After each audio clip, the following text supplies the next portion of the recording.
सुरुवात आजच्या दिवसभरातील सगळ्यात महत्त्वाच्या आणि मोठ्या बातमीने करूयात।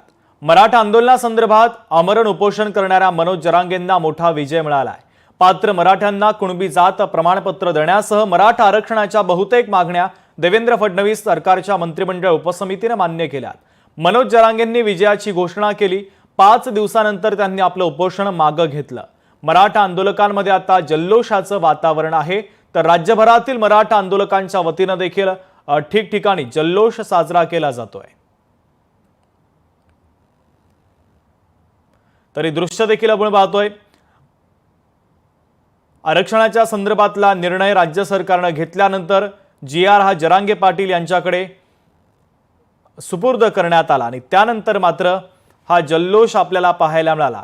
आझाद मैदान परिसरामध्ये मराठ्यांनी जल्लोष केला आणि त्यानंतर आता मराठे आपापल्या गावाकडे रवाना झालेले आहेत। मुंबई मराठ्यांनी खाली केली आहे।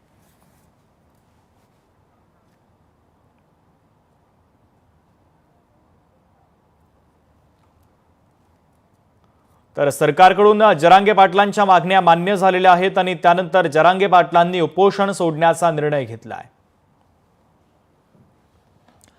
पुढच्या बातमीकडे आपण बघतोय। ओबीसी नेते लक्ष्मण हाके यांनी ओबीसी बांधवांना आवाहन केलं। शासकीय निर्णयाची होळी करून निषेध व्यक्त करणारे मराठा आरक्षणाच्या संदर्भात घेतले